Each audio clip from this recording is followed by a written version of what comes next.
ఒక YouTube channel ప్రసారాలు అకస్మాత్తుగా ఆగిపోయాయి. అది టెక్నికల్ సమస్య వల్ల జరిగిందా లేక మరేదైనా కారణమా? ఆ ఛానల్ను సైబర్ నేరగాళ్ళు ఎందుకు టార్గెట్ చేశారు?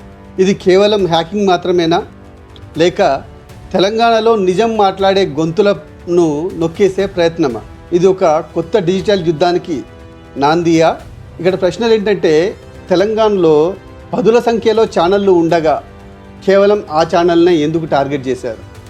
ఇంతకీ ఏ ఛానల్ అనేదే కదా మీ క్వశ్చన్. అది టీ న్యూస్, తెలంగాణ గుండె చప్పుడు T news. T news YouTube channel ఇప్పుడు సైబర్ దాడికి గురైంది. తెలంగాణలో ఎన్నో ఛానళ్ళు ఉండగా టీ న్యూస్ను మాత్రమే ఎందుకు టార్గెట్ చేశారు? ఆ ఛానల్ యూట్యూబ్ను మాత్రమే ఎందుకు హ్యాక్ చేశారు? ఇది సాధారణమైన సైబర్ దాడా లేక ప్లానింగ్ ప్రకారం జరిగిన సైలెన్స్ ఆపరేషనా? ఎందుకంటే టీ న్యూస్ ఒక సాధారణ ఎంటర్టైన్మెంట్ ఛానల్ కాదు. ఇది రాజకీయ అధికారాలను ప్రశ్నించిన ఛానల్, ప్రభుత్వాన్ని నేరుగా నిలదీసిన, ఢీకొట్టిన ఛానల్. గత 3 వారాలుగా దేశవ్యాప్తంగా చర్చనీయాంశంగా నిలిచిన బండి భగీరథ్ పోక్సో కేసును నాన్ స్టాప్గా ప్రజల ముందుకు తీసుకొచ్చిన ఏకైక ఛానల్ టీ న్యూస్ మాత్రమే. ఆ కేసులో చాలా ఛానళ్ళు మౌనం వహించాయి. కొన్ని ఛానళ్ళు అయితే హనీ ట్రాప్, రాజకీయ కుట్ర అంటూ కథనాలు వండి వార్చాయి. కానీ టీ న్యూస్ మాత్రం వాస్తవాలను వెలికితీసింది. మైనర్ బాలిక ఆమె కుటుంబానికి అండగా నిలిచింది. వారి పట్ల పోలీసులు, సర్కారు వ్యవహరిస్తున్న తీరును ప్రజల ముందుంచింది. వరుసగా 10 రోజుల పాటు నాన్ స్టాప్ పోరాటం చేసింది టీ న్యూస్. ప్రజల్లో ఈ అంశాన్ని చర్చకు పెట్టింది. సర్కారు, పోలీసులు అనుసరిస్తున్న విధానాన్ని అనుక్షణం ప్రజల ముందు నిలబెట్టి ప్రజల గొంతుకగా ప్రశ్నించింది.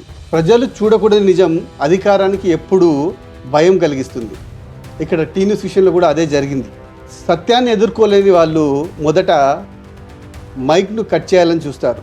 టీ న్యూస్ విషయంలో కూడా అదే చేశారు. టీ న్యూస్ యూట్యూబ్ దాన్ని హ్యాక్ చేయడం చిన్న అంశం కూడా కాదు. ఇక్కడే అసలు అనుమానం మొదలవుతుంది. ఇది కేవలం డబ్బు కోసం చేసిన హ్యాకింగ్ అయితే డబ్బులు అడిగేవాళ్ళు లేదా ఏదైనా బెదిరింపులు చేసేవాళ్ళు. కానీ ఇక్కడ అట్లాంటిది ఏం లేదు. మరి హ్యాకర్ల లక్ష్యం ఏంటి అంటే, కేవలం ఎటువైపు నుంచి చూసినా మనకు కనిపించేది ఒకటే: టీ న్యూస్ ప్రసారాలు నేరుగా ప్రజల మొబైళ్ళలోకి వెళ్ళకూడదు, అది ప్రజలు చూడకూడదు. ఇదే కారణంగా కనిపిస్తుంది. నిజానికి ఒక ఛానల్ను హ్యాక్ చేయవచ్చు, కానీ ప్రజల్లో పుట్టిన అనుమానాలను డిలీట్ చేయగలరా? T news YouTube channel hacking ఎవరి పని? బండి సంజయ్ వర్గమా లేక రేవంత్ సర్కార్ వైపు నుంచి వచ్చిన అజ్ఞాత ఒత్తిడి వల్ల ఇది జరిగిందా? దీనికి తోడు ఒక సీనియర్ జర్నలిస్ట్, కాంగ్రెస్ పార్టీకి రేవంత్కు బాకా ఊదే ఒక జర్నలిస్ట్ పెట్టిన పోస్ట్ కూడా ఈ అనుమానాన్ని బలపరుస్తుంది. ఎందుకంటే కేసు బయటకు వచ్చిన తర్వాత, బండి భగీరథ్ పోక్సో కేసు బయటకు వచ్చిన తర్వాత బండి సంజయ్, రేవంత్ రెడ్డి ఇద్దరికి రాజకీయ పరంగా ఇబ్బందులు పెరిగాయి. ఒకవైపు కేంద్ర మంత్రి ఇమేజ్ దెబ్బతింది, మరోవైపు రాష్ట్రపతి వ్యవహరించిన తీరుపై కూడా దేశవ్యాప్తంగా ప్రశ్నలు వెల్లువెత్తుతున్నాయి. మరి ఇవే T news YouTube channel hack కావడం వెనుక కారణమయ్యాయా? ఎందుకంటే టీ న్యూస్ అంటే కేవలం ఒక ఛానల్ కాదు. 2010 నుంచి తెలంగాణ ఉద్యమంలో కీలక పాత్ర పోషించిన ఛానల్, తెలంగాణ సాధనలో టార్చ్ బేరర్గా నిలిచిన ఛానల్ టీ న్యూస్. తెలంగాణ వచ్చాక కూడా తెలంగాణ రాష్ట్ర పునర్నిర్మాణంలో మొదటి కూలీగా నిలిచింది టీ న్యూస్ ఛానలే. రాజకీయ పరంగా టీ న్యూస్ పైన ఎవరికైనా కూడా భిన్నమైన అభిప్రాయాలు ఉండొచ్చు, కానీ తెలంగాణ రాష్ట్ర ప్రయోజనాలు, హక్కులు, ప్రజల కోసం, ఇక్కడి రైతుల కోసం నిలబడడంలో టీ న్యూస్ నిబద్ధత మీద ఎవరికి ఎలాంటి అనుమానాలు లేవు. అలాంటి ఇంప్రెషన్ సాధించింది టీ న్యూస్. మరి అలాంటి ఛానల్ను హ్యాక్ చేస్తే ప్రజల్లో ఉన్న అభిప్రాయం చెరిగిపోతుందా? హ్యాక్ చేసి ఏం చేయగలరు? కొన్ని గంటల పాటో, కొన్ని రోజుల పాటో టీ న్యూస్ ప్రసారాలను లేదా టీ న్యూస్ యూట్యూబ్ ఛానల్లో ఉన్న వీడియోలు ప్రజలు చూడకుండా ఆపగలరు.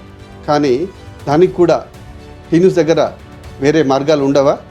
సబ్సిడరీ ఛానల్ పెట్టేసి ఇవాటి లైవ్, ఇకపై జరిగే లైవ్ని ప్రజల దగ్గర నేరుగా తీసుకెళ్తుంది కదా. ప్రజలు సెర్చ్ చేసేది టీ న్యూస్ అని మాత్రమే, అంతే తప్ప అది హెచ్టిపిపిలు వేరే కాదు కదా.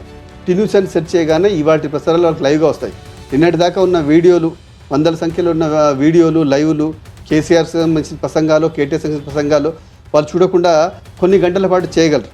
కానీ టీ న్యూస్ ఊరుకుంటుందా? ఒక ఛానల్ స్క్రీన్ని కొద్దిసేపు బ్లాంక్ చేయగలరు, కానీ దాని పట్ల ప్రజల్లో ఉన్న ఆదరణను బ్లాంక్ చేయగలరా, హ్యాక్ చేయగలరా? టీ న్యూస్ తన ప్రయత్నం తాను చేసి వీడియోస్ని తన ఛానల్ను రిట్రైవ్ చేసుకోదా? ఇప్పటికే సైబర్ పోలీసులకు టీ న్యూస్ కంప్లైంట్ చేసింది, ఎలాగైనా సరే నేరస్తుల్ని బయటికి వెలికి తీయండి అని. కానీ ఈ వ్యవహారం అంతా కూడా రాజకీయ అనుమానాల కంపు కొడుతుంది కాబట్టి ఇక్కడ నిజాలు బయటికి వస్తాయా లేదా అనేది వేచి చూడాల్సిందే.